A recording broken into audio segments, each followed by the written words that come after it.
lockdown free. I've got a day off and I'm walking in the freezing cold at 6:30 in the morning. So that's weird. I just thought I'd make up a story, see how we get on. I'm going to start with it's lockdown free. She decided to go for a walk at 6:30 in the morning in the ice. Her shoes weren't really up to it. Her body wasn't really up to it. Her mind wasn't really up for it. But her spirit seemed to be up for it. So she thought she'd better do it. Contemplating in the freezing cold. Contemplating what? Well, contemplating the cold on her cheeks, the cold on her little baby finger because she was holding the phone recording what she was talking about and hadn't had time to put her gloves on because her spirit seemed to pull her out of the door at breakneck speed. It knew it had to because once she'd sat down, turned on YouTube, got the After Eights out, that would have been it. There would have been no bloody moving her. So she found herself walking in her familiar street with her familiar pains in an unfamiliar world at 6:30 in the morning in the freezing cold. She didn't know where she was going. She was just about to hit a fork in the road. Would she go right? Would she go left? Left was a really steep hill. And as soon as she was taping what she was saying, she thought, by the time I halfway get up there, I'm not going to be able to stand a word to say. She decided to go right, which was down the hill. For a brief second she thought, what if it's really icy and I land on my arse? And then she thought, yeah, that is going to happen because that is typical. And then she thought, she was going to do a story about that. That would have been a really boring bit. So she started to walk down the hill towards the orange glow of a street light and the silhouette of I'm going to say Vauxhall, but we'd only know when we got there. Strangely, she decided not to look. She didn't want to know what sort of car it was. It would just add to the mundane nonsense that was reality that everybody found themselves in at the moment. Some people loved it. Some people absolutely loved it. And if you're reading this or listening to this in 100 years' time, you won't believe it, will you? That people actually loved lockdowns. It gave them a sense of the bloody blitz spirit or something. It made them feel part of something, whereas before they'd just been separated in their little office booths or in their mundane retirement existence, cutting hedges at the weekend, going to B&Q, going up the pub every night. Well, that wasn't a thing anymore. Nobody was going at the pub every night. That was the first thing they were trying to get rid of. Pubs. Why are they trying to get rid of pubs, she thought. Okay, let's think about it. Pubs. The only reason you go to a pub is to drink alcohol and chat shit. Alcohol loosens your tongue. Does it make you... I mean, it's not a good thing. Does it make you more receptive to shit that's being chatted? Somebody like me, for example, went into a pub, started chatting shit about the bloody lockdown. Would somebody slightly inebriated be more open to listening to that?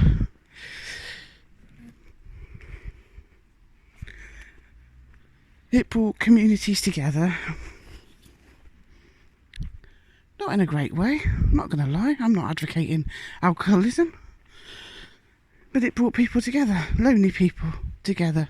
It was a place. What's going to happen to them now? Well, suicide rates have gone up, haven't they? Domestic violence has gone up, hasn't it?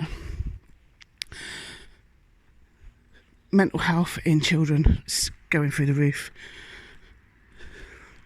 But it's just a coincidence. They've shut the schools. What do schools do? Well, apart from brainwash your children. So in one hand, that's good. But the thing is, now you have to brainwash them via the internet. At least when they were at school, they were getting some social interaction with other children, which is what human beings need to actually stay alive. I always brought her blind. She walked past her favourite house. It was her favourite house because she used to be able to look inside.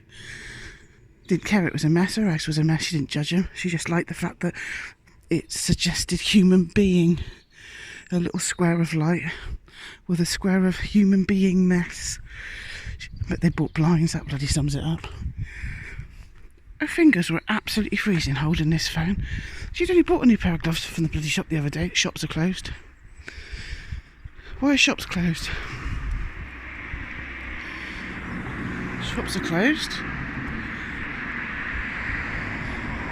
Except large shops. Well, small shops if you sell food, but not restaurants. So small businesses are going out of business, aren't they? Amazon orders are going through the roof. What's that all about? Getting people used to buying things online. Not socially interacting. But where's everybody dying now? Where's everybody dying? Where's all the dead people? And pandemic.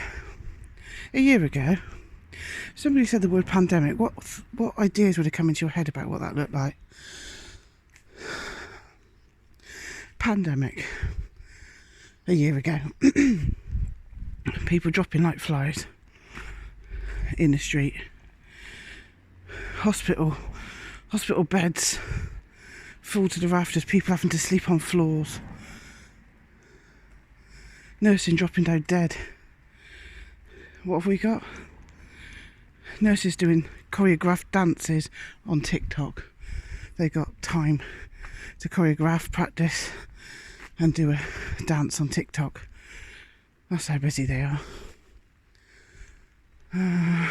What else have we got?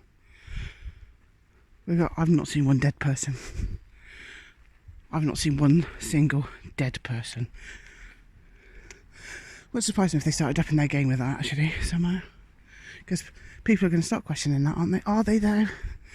Are they? Wouldn't they have started questioning it already by now? If the people that were going to question it, wouldn't they started questioning it already by now? Even me, or I, depending on if I'm bloody writing a story or just chatting shit to you down the phone, didn't give a shit about Lockdown 3. Lockdown 2 really pissed me off. Lockdown 3 was like, oh, right, because people don't realise, we haven't been out of lockdown. We've had all these tiers. Symbolic word there, isn't it? Tier 1, Tier 2. What's that? Can't blow your nose in public. Tier 3. Can't speak to two people in the space of 5 minutes. Tier 4. Don't cuddle your dog. Fucking... I don't bloody know. I never really took much notice of it. Because it's just... It's a kind of... what's that? Tavistock. 1984. Brainwashing techniques. They're so clever. They've been practicing and doing this for years. They've been learning how to manipulate people with the Project Paperclip MK Ultra experiments, obviously, but in other ways, advertising, what sells, what doesn't sell, surveys, just collecting your data on Facebook. What do you think they've been doing with this? They've just been putting it in a giant, scary computer somewhere under the sea. They probably have, but they're not just like ignoring all this data. And they've got the technology to work out what buttons to press with us. Because we're computers now. We can be programmed. We always could. But it's gone up a notch, hasn't it? Teleprogramming, that was the start of it, wasn't it? Teleprograms. That was the start of it. But the stuff they're doing now, we've got no idea. They're never going to tell us how advanced their technology is. So the different layers and nuances of the brainwashing now. I don't even think George Orwell could pretty well come up with it. And he was part of it. That's another thing. I used to think he was like, oh my God, he predicted the future. Bloody hell. And it was my favourite book. It still is. But him and that other one, Brave New World, they were given the script and told to bring it into reality. Thomas Sheridan would say that's a spell, wouldn't he? They were part of this Fabian Society. What was his name? George Orwell, 1984, and what's his name that did Brave New World? And what was it? So George Orwell did the Endgame as the boot in your face all the time, and the Brave New World bloke just did it that we would accept the servitude and, you know, be grateful for what we've got, and, you know, it would all be via test tubes, and we wouldn't know any different, the epsilons and soma. We wouldn't know any different. Whereas George Orwell's version of the future was just a boot in the face constantly. I think it's a combination of both things. I think they've gone with a bit of both. We have no idea what they're doing in laboratories deep underground, have we? I dare think about it.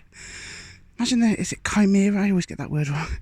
Imagine the things they're experimenting with that we know nothing about. They've been doing this since the end of World War II. They've been doing it before. Nazis and fucking mad scientists have been doing this before, but they're getting bloody money to come up with all this science fiction bullshit we know nothing about. Fucking hell. Oh, where's this world going? Bloody robots. I remember reading a book 20 years ago, I can't remember what it was called, but in it said within 50 years it will be, you won't even believe the robots that they'll be able to wheel out if they want to. I always say that, but they don't wheel out, do they? They can bloody walk now. That was 20 years ago and it's coming true. Technology is absolutely terrifying. What's all this about? It's about so many things, isn't it? Oh God, it really worries me though that not even 1% of people get this or challenge it. That worries me. I suppose we've got to get past worry, because there's been resets before. I listened to this bloke on the Freeman show, I can't remember his name. What was his name? He's got an unusual name. I bought the book for Mark for Christmas, and he was talking about the great exhibitions, and how they were all part of the great resets in the past, and programming people about what history was really about. You know, some of these massive buildings, were they just put up there for the Great Exhibition? Or were they there already and they're just making out as if they built them for these great exhibitions? And they tore them all down, didn't they? There was massive Roman buildings in, I don't know if it's Boston, it was somewhere like that. And he said at the same time, there was all these massive, ornate mental institutions. It's like, what was all that about? And it's like, is that where the people who challenged the reset were put? The people that weren't buying into this nonsense, were they put into these mental institutions? Forgot about. So we've had great resets before. It's it seems to me like the human race gets to a point in its evolution where it starts getting it. It starts like waking up to it and starts challenging the fucking narrative, and once that starts happening, they've got to do something about it. So they do these resets.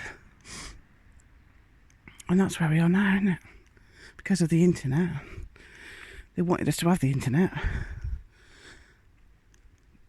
People say, oh, they didn't realise, that the people would use the internet to wake. I think they did realise that. They've had it before.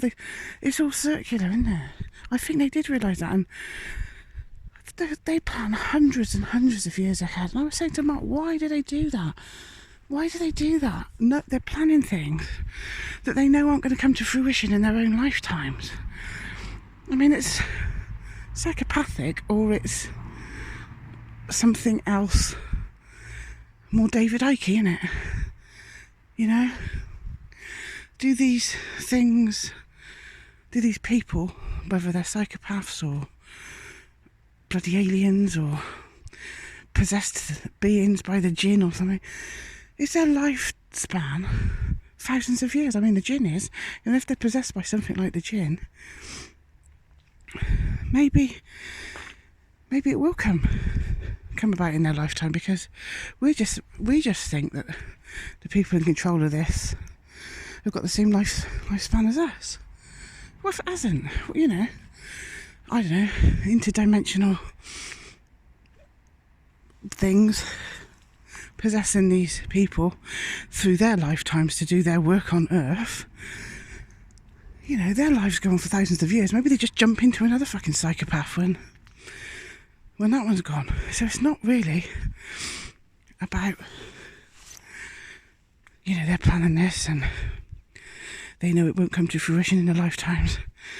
Maybe they're so bloody possessed by some dark force, like literally possessed. They're like in a sleep. They don't even know what they're doing. Surely that's the only way people could do the things they do, especially to children. All of that dark stuff. Surely you could only do that if you're a human being. If you've been absolutely 100% taken over by something dark, surely. Because I'm a human being. And I know, I've talked about this before. Jerry Marzinski and Sherry Swiney talk about schizophrenics and the voices you hear in your head that tell you to drive at 90 or stab your neighbour. I've joked about this before. I'm like, I hope other people get this, because I do.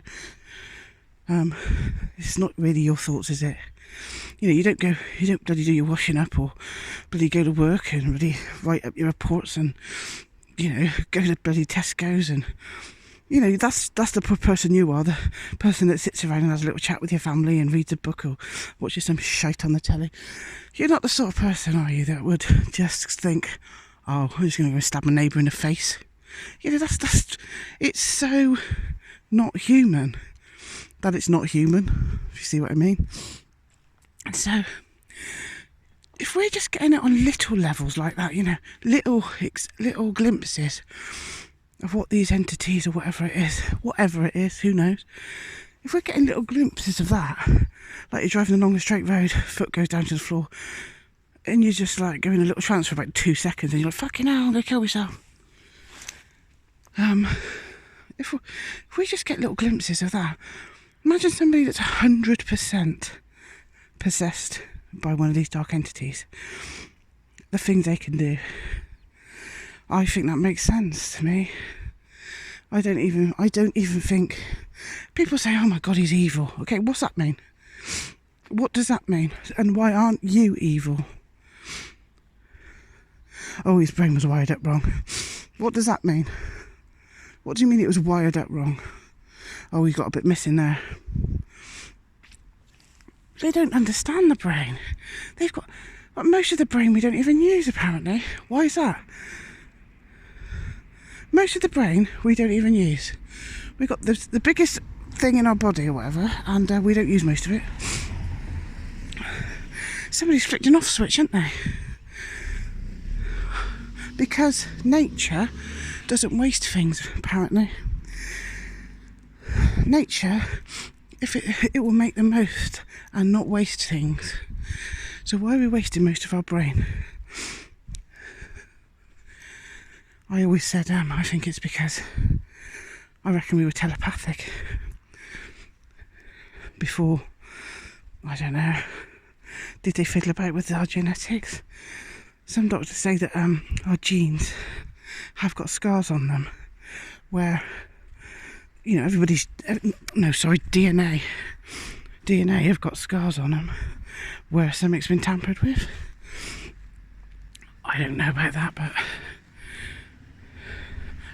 I don't fully know.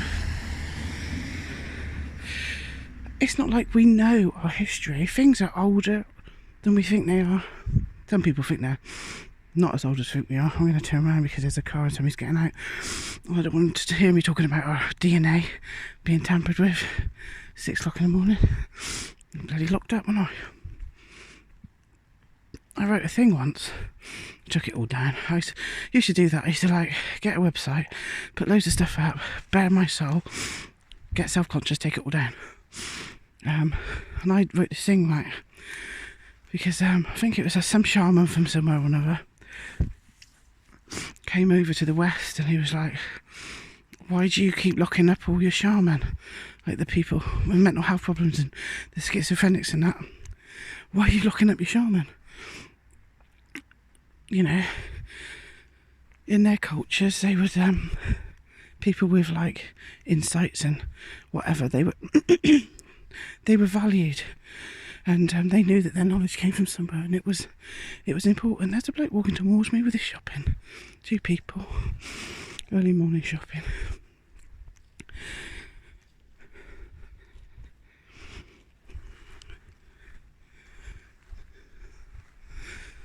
I don't know if they've just finished work or they are mad bastards and think because we're in lockdown 3 there ain't going to be no beans. That's the next thing, isn't it? That's what you see now. Even on truth sites. I just want to tell some truth sites, fuck off. Stop fucking scaring us even more. Fucking gonna be a buddy. Fucking no food. Just fuck off. Or in one breath, these truth people on YouTube say, oh, it's a fear virus, it's a mind virus, they're trying to scare you. That's what, and then they're harvesting the fucking energy. And in the next bloody video, they're like, there's gonna be a famine, there's no food. And I'm like, with those, I just tell them to fuck off. I'm like, I don't want that bullshit. I don't want to be fucking scared even more, you fucking idiots. Stop scaring each other. Let's just have a conversation about it, and like you would if you were drunk in a pub. Just need to have a conversation about it, and just no matter how weird the thought is in your head, just fucking talk about it. Don't go fucking looking for the scary bits. The scary bits are out there, mate. You don't have to look far. Let's just have a little chat about it. Walk up and down your street like a fucking lunatic in the fucking freezing cold. Oh, somebody just turned the light. I just looked up there and somebody turned the light off. I reckon they're watching me. They probably called the fucking police or something. So I might not come back up this way. How long have I been going now? But it's 24 minutes. Oh, I'll keep going. Most of you won't get past 3 minutes, but that's fine. It's fine. I'm just going to walk up and down. It's quite funny because the more I'm doing this, the less I'm thinking about the pain in my back and my feet. And my head. Got a headache as well. I always do. Every time I get a bit of day off, I get a headache. So, what are you lot doing to, like Thomas Sheridan says, parallel society, didn't he? yeah, you got to bloody well go out and probably put a fucking mask on your face. And what are you doing to not be part of that?